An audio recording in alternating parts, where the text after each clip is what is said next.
नंदिता इस बार मत आना राखी पे, मैं और तुम्हारे भैया शिमला जा रहे हैं। ये शब्द थे विनीत की पत्नी रिया के, जो उसने व्हाट्सएप पर एक साधारण मैसेज में भेजे थे। लेकिन इस मैसेज के पीछे छुपा था एक तीखा ताना, एक कटाक्ष और एक बहन के दिल पर लगा वो जख्म जो कभी भर नहीं पाया।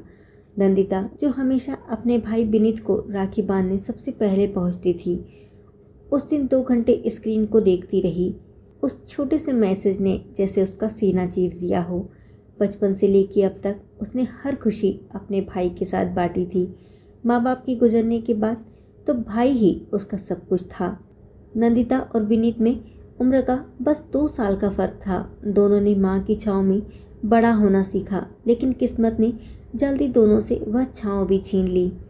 पिताजी पहले चल बसे और माँ कैंसर से लड़ती लड़ती भी बच्चों की चिंता करती रही। जब माँ भी चल गई तब नंदिता 20 साल की थी और विनीत 18 का।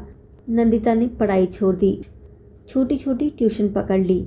विनीत को इंजीनियर बनाने का सपना माँ की तरह अपनी पलकों पर सजा लिया। उसने अपने सारे सपने छोड़ दिए, लेकिन विनीत की आंखों में चमक देखती रही। जब विनीत इंजीनियर बना और शहर में नौकरी लगी तो सबसे पहले उसने कहा, दीदी अब तुम्हारे सारे सपनों को मैं पूरा करूँगा।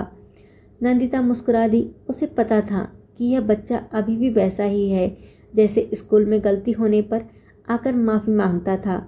लेकिन जैसे ही विनीत की शादी हुई सब कुछ बदल गया। रिया एक बड़े घर की लड़की थी, शहरी सोच वाली। उसे नंदिता का बार बार घर आना पसंद नहीं था। उसने धीरे धीरे विनीत को समझाना शुरू किया कि बहन को अपनी दुनिया में रहना चाहिए।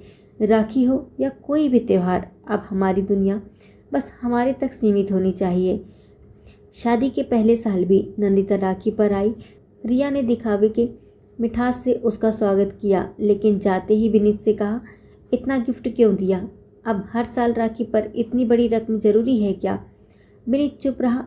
उसने मुस्कुराकर कहा, दीदी ने सब कुछ किया मेरे लिए रिया, बस साल भर में एक दिन तो मांगती है। लेकिन अगले साल से रिया ने धीरे धीरे दीवारें खींचनी शुरू कर दी और इस बार वो मैसेज था, इस बार मत आना राखी पे, मैं और तुम्हारे भैया शिमला जा रहे हैं।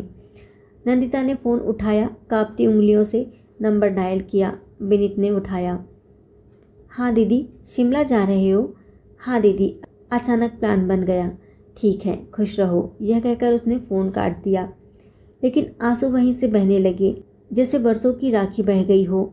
उस नम आंसुओं में उस रात नंदिता ने माँ की तस्वीर के आगे दीपक जलाया और कहा, माँ देखो, तुम्हारा बेटा अब बड़ा हो गया, अब उसे बहन की ज़रूरत नहीं है।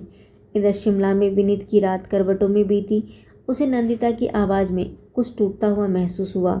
लेकिन रिया ने प्यार से कहा, अब हम अपनी फैमिली के साथ हैं ना, हर बार उन पुराने रिश्तों को ढोना ज़रूरी थोड़े ही है। वो खामोश रहा, पर चैन ना आया। राखी के दिन जब सोशल मीडिया पर सब अपनी बहनों के साथ फ़ोटो डाल रहे थे, विनीत का दिल डूबता सा जा रहा था। तभी उसे एक पोस्ट दिखा, कुछ रिश्ते कच्चे धागे से नहीं, त्याग से बंधे होते हैं। लेकिन जब एक त्याग करता है और दूसरा भूल जाए तो वो रिश्ता भी दम तोड़ देता है। ये नंदिता की पोस्ट थी।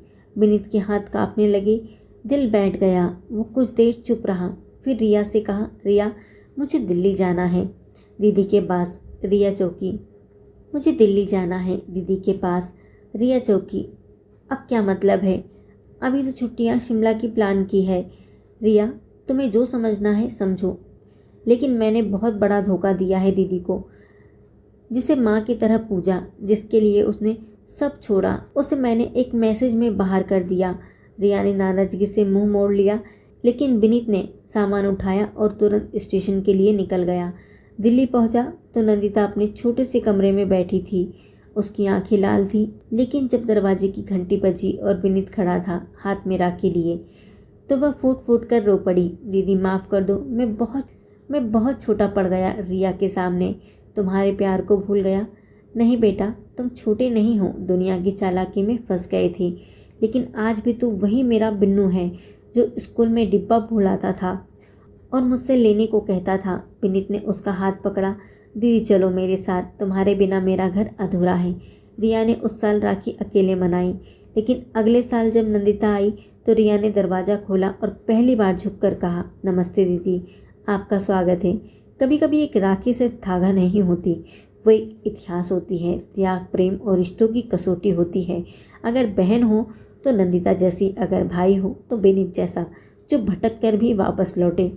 कहानी से सीख है, परिवार के रिश्ते वक्त और दूरी से नहीं बल्कि दिल से निभाए जाते हैं। राखी का धागा अगर टूट भी जाए तो दिलों का रिश्ता उसे फिर से बांध सकता है। दोस्तों, आपको ये कहानी कैसी लगी? अगर आपको ये कहानी अच्छी लगी तो प्लीज़ कमेंट में लाइक, शेयर एंड सब्सक्राइब ज़रूर करें।